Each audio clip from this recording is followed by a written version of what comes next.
मेरे वीडियो में आपका स्वागत है। आज हम आपको बताएंगे क्लास 11th का चैप्टर नंबर 2 जिसका नाम है रिलेशन एंड फंक्शन। ठीक है, तो रिलेशंस एंड फंक्शन से आपको क्वेश्चन आंसर करवाने वाले हैं। ऑब्जेक्टिव क्वेश्चन आपको इसमें बताएंगे जो कि आपके बोर्ड एग्जाम के लिए बहुत ही काम आएगा। ठीक है, तो यहाँ पर आपको ऑप्शन भी बताएंगे और प्लस में आपको उसका सोल्यूशन बताएंगे।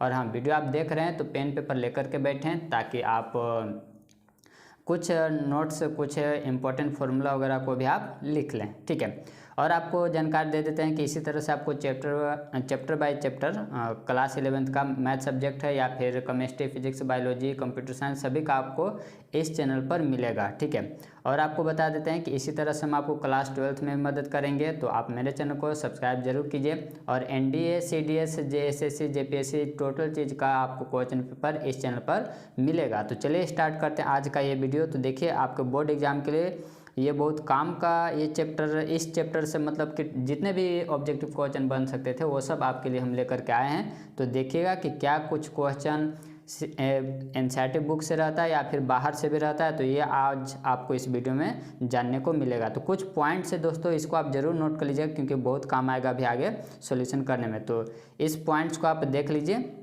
और अगर आप पढ़े होंगे तो आपको इंट्रोडक्शन में बताया गया होगा इस सारे पॉइंट को। तो हम कोशिश करेंगे कि आप इस पॉइंट को नोट कर लीजिए, इसको आप लिख लीजिएगा क्योंकि ये काम अभी क्वेश्चन में सभी काम आएगा। ठीक है, तो ये जो भी ये सब पॉइंट है सब आप लिख लीजिए, ये सब आपका काम आएगा। और यहाँ पर हम लोग चलते हैं क्वेश्चन की तरफ। ठीक है, तो ये सब पॉइंट्स आपके इम्पोर्टेंट है तो इसको आप लिख लीजिएगा। चलिए तो स्टार्ट करते हैं। MCQ क्वेश्चन यहाँ पर आ गया। ठीक है, तो देख लीजिए क्वेश्चन नंबर फर्स्ट क्या कह रखा है। इसमें x और y का वैल्यू निकालना है। x और y का वैल्यू निकालना है तो यहाँ पर हम कंपेयर करेंगे फर्स्ट एलिमेंट को फर्स्ट वाला के साथ कंपेयर करेंगे। तो बताइए x + 1 इक्वल टू कितना हो जाएगा 3। ये प्लस में इधर आएगा तो माइनस में जाए, यानी x बराबर है 2। ठीक है, तो x बराबर 2 किस ऑप्शन में है, तो ऑप्शन नंबर 1 ही दिख रहा है हमें, B, इसीलिए हम आगे सॉल्व नहीं किए। तो ऑप्शन नंबर B आपका करेक्ट हो जाएगा। ठीक है, चलिए इसी तरह से आप y का भी वैल्यू निकाल लीजिएगा।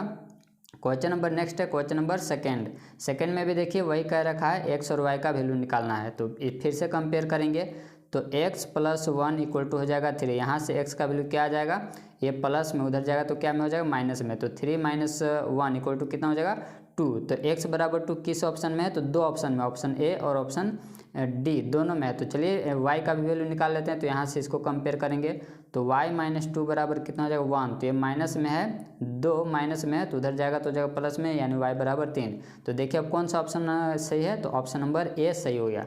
ठीक है, तो A सही हो गया, x बराबर 2 और y बराबर 3। ठीक है, तो ऑप्शन नंबर A आपका करेक्ट हो गया। चलिए इसके बाद आगे बढ़े। नेक्स्ट आपका क्वेश्चन नंबर 3 में भी वैसे कंपेयर करेंगे। तो इसको कंपेयर कर दीजिए इससे, तो कंपेयर कीजिएगा तो कितना हो जाएगा, ये जो +1 है उधर जाएगा तो -1 हो जाएगा। तो हो जाएगा इस तरह से, यहाँ पर रख देंगे -1। अब इसको आप एलसीएम लीजिएगा तो कितना हो जाएगा 5 - 3/3। इसको सॉल्व कीजिएगा तो 2/3 और 2 इधर 3 इधर क्या में है डिवाइड में, इधर आ जाएगा तो हो जाएगा मल्टीप्लाई में। तो 3 और 3 हो जाएगा खत्म, तो कितना बचेगा 2। तो x का वैल्यू कितना है, x का वैल्यू 2 आया। तो देख लेते हैं, x का वैल्यू 2 है और ऑप्शन नंबर सिर्फ एक ही में है, x का वैल्यू 2, तो इसीलिए ऑप्शन नंबर C टिक मार देंगे। ठीक है, तो ऑप्शन वाला में यही फ़ायदा होता है कि आप एक सॉल्यूशन करते हैं तो उसी से आपको आंसर मिलता जुलता दिखने लगता है। तो आप आगे सॉल्व करने के प्रयास मत कीजिए, ऑप्शन मार दीजिए। ठीक है, चलिए इसके बाद क्वेश्चन नंबर 4 है। क्वेश्चन नंबर 4 देख लीजिए। इसमें कह रखा है कि if set A and B has 3 and 4 elements respective, the number of elements in A cross B। देखिए, तो ये आपका फॉर्मूला, इसको आप लिख लीजिएगा, द नंबर ऑफ एलिमेंट्स। तो जब भी आपको ऐसे निकालना रहे, एलिमेंट्स पूछ दे, ठीक है, तो कितने एलिमेंट है 3 और कितने B में है तो 4 है, तो इसको मल्टीप्लाई कर दीजिए, ऑप्शन नंबर आपका C हो जाएगा करेक्ट। ठीक है, चलिए इसके बाद आगे बढ़ें। नेक्स्ट आपका क्वेश्चन नंबर 5 है। तो देखिए इसमें भी वही है। तो इसमें कितने एलिमेंट है, A में कितना एलिमेंट है 4 एलिमेंट है, B में कितना एलिमेंट है 2 है, तो कितना हो जाएगा 8। ऑप्शन नंबर A आपका करेक्ट हो जाएगा। इसके बाद आगे बढ़ते हैं। तो नेक्स्ट आपका क्वेश्चन नंबर 6 में देख लीजिए। तो इसमें कह रखा है A क्रॉस B दिया हुआ, आपको A क्रॉस B दिया हुआ, तो इसमें A सेट का क्या एलिमेंट है वो आपसे पूछ रखा है। ठीक है, तो जो पहले A आया है ना, तो ये सब जो आपको दिख रखा है, ठीक है, ये A सेट का एलिमेंट है। ठीक है, तो A और बी है, क्योंकि रिपीट वाला को नहीं लिखते हैं, सिर्फ ए और बी। ठीक है, तो यहाँ पर ए बी आ जाएगा, तो किस ऑप्शन में, तो ऑप्शन नंबर ए आपका करेक्ट हो जाएगा। तो ये था क्वेश्चन नंबर 6।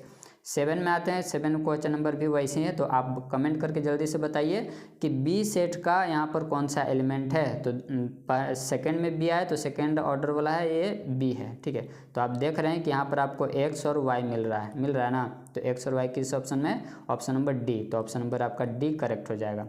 ठीक है, चलिए इसके बाद आगे बढ़े। नेक्स्ट आपका क्वेश्चन नंबर 8 है। क्वेश्चन नंबर 8 में देखिए, इसमें पूछा है नंबर ऑफ एलिमेंट्स इन। तो इसमें नंबर ऑफ एलिमेंट, तो पहले तो ए इंटरसेक्शन बी निकाल लेते हैं कि क्या होगा। तो देखिए ए इंटरसेक्शन बी, तो ए और बी में क्या कॉमन मिल रहा है, तो कॉमन मिला 1 और 2 मिल रहा है। ठीक है, अब इसको क्या करना है, सी से मल्टीप्लाई कर दें। तो सी में कितने एलिमेंट है, तो सी में एलिमेंट 2 है, और इसमें कितने एलिमेंट है, तो इसमें भी 2 है। तो 2 × 2 कितना हो जाएगा, 4। 4 किस ऑप्शन में, तो ऑप्शन नंबर बी में है। चलिए इसके बाद आगे बढ़ें। नेक्स्ट आपका क्वेश्चन नंबर 9 है। तो 9 क्वेश्चन नंबर देख लीजिए। इसमें सेट ए दिया हुआ है, तो ऑप्शन नंबर ऑफ एलिमेंट्स 3 बार है, तो 2 × 2 × 2, तो कितना आ जाएगा 8। 8 किस ऑप्शन में, ऑप्शन नंबर डी में है। ठीक है, चलिए इसके बाद आगे बढ़ें। नेक्स्ट आपका क्वेश्चन नंबर है, फिर से वही सवाल है। तो आपको यहाँ पर आपके में इस तरह से करके दिया हुआ है, तो कौन सा ऑप्शन हो जाएगा, जल्दी से आप कमेंट करके बताइए। तो ऑप्शन नंबर ए यहाँ सही हो जाएगा। चलिए इसके बाद नेक्स्ट आपका क्वेश्चन नंबर 11। क्वेश्चन नंबर देखिए, क्वेश्चन नंबर 11 में कह रखा है, if set A equal to इतना दिया हुआ है, defined a relation R from A to A. तो ऐसे रिलेशन डिफाइंड है। ठीक है, relation R A to A इस तरह से डिफाइंड है। तो आपसे पूछ रखा है, ये रिलेशन दिया हुआ है, यहाँ पर रिलेशन दिया हुआ है आर इक्वल टू दिस। तो आपसे पूछ रखा है कि डोमेन, देखिए डोमेन, कोडोमेन और रेंज क्या होता है, आपको शॉर्ट में बताते हैं, समझने का प्रयास कीजिएगा। इसके बाद इस क्वेश्चन को सॉल्व करेंगे। देखिए, तो मान लीजिए कि कोई दो सेट है ए और बी। ठीक है, तो इसमें जो भी एलिमेंट होते हैं, जो भी एलिमेंट होंगे वो सब क्या कहलाएंगे, ये सब कहलाते हैं डोमेन। ठीक है, ये सब कहलाते हैं डोमेन। और इसमें जो भी है, जैसे 1 2 3 ये सब जो भी है, ये सब क्या कहलाएंगे, कोडोमेन कहलाएंगे। ठीक है, और जिसका मैपिंग हो रखा है, जिसका मैपिंग हो रखा है उसको कहते हैं रेंज। ठीक है, तो अगर आपसे रेंज पूछें कि रेंज क्या है, तो आप कहिएगा इसको 1 और 2 को। ठीक है, इस 1 और 2 को नहीं, इस 1 और 2 को कहिएगा रेंज। तो कहिए कि 3 क्या है, तो 3 टोटल, ये सब को कहेंगे कोडोमेन। और रेंज की बात करें तो सिर्फ रेंज उसी कहेंगे जिसका मैपिंग हो रखा है, जिसका प्री इमेज होता है। ठीक है, तो ये सब बातें आप याद रखिएगा। चलिए तो अब करते हैं क्वेश्चन को सॉल्व। तो देखिए डोमेन है, तो पहले वाला सेट में जो भी रहता है वो डोमेन रहता है। तो यहाँ पर सेट ए दिया हुआ है, यहाँ पर क्या हो जाएगा, जल्दी से आप बता दीजिए। तो जब आप रखिएगा, यहाँ पर जब रखिएगा x का वैल्यू 1 रखिएगा, तो y का वैल्यू कितना हो जाएगा, y का वैल्यू 2 हो जाएगा। ठीक है, जब x 1 रखें तो y का वैल्यू कितना हो गया, 2। चलिए अगर आप रखते हैं x का वैल्यू 2, अगर x का वैल्यू अगर आप यहाँ पर 2 रखते हैं तो कितना जो y का वैल्यू, तो y का वैल्यू हो जाएगा 3। अगर आप रखते हैं x का वैल्यू 3, तो y का वैल्यू कितना हो जाता है, 4। ठीक है, तो इस तरह से आ रहा है। अगर आप x का वैल्यू रखते हैं 4, तो y का वैल्यू कितना आ जाएगा, 5। 5 क्या इस सेट में है, नहीं है, तो इसीलिए ये वाला को नहीं लेंगे। तो बताइए फर्स्ट वाला जो आ रहा है ये सब आपका क्या है, डोमेन है। तो ये डोमेन है, तो 1 2 3, तो 1 2 3 किस ऑप्शन में है, देखिए इसको। तो 1 2 3 ऑप्शन नंबर बी में है, तो बी आपका सही हो जाएगा। ठीक है, अगर नहीं समझ में आता दोस्तों तो आप कमेंट कीजिए, इसको हम नेक्स्ट वीडियो में उस क्वेश्चन को बताने का जरूर प्रयास करेंगे। चलिए इसके बाद क्वेश्चन नंबर देखिए, क्वेश्चन नंबर 12 है। क्वेश्चन नंबर 12 को सॉल्व करते हैं। देखिए इसमें पूछ रखा है क्या, ए सेट दिया हुआ है और रिलेशन डिफाइंड है ए टू ए, यानी कि ये भी सेट ए है 1 2 3 4। ठीक है, और ये भी सेट क्या है 1 2 3 4, ये भी सेट है। ठीक है, ए टू ए है। चलिए ए टू ए है।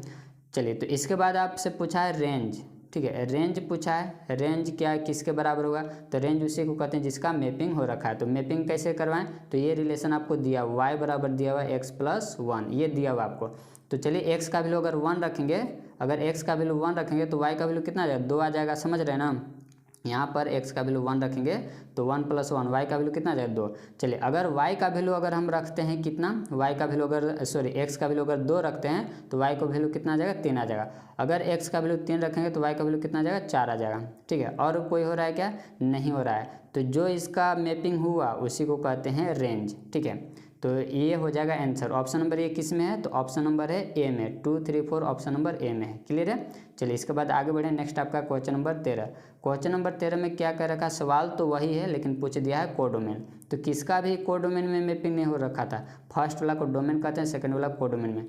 तो 1, 2, 3, 4 तो 2 का मैपिंग हुआ था, 3 का हुआ था, 4 का, लेकिन कोडोमेन में सबको लेते हैं 1, 2, 3, 4। तो 1, 2, 3, 4 किस ऑप्शन में, तो ऑप्शन नंबर सी में है। तो 13 का ऑप्शन नंबर सी हो जाएगा। ठीक है। चलिए उम्मीद है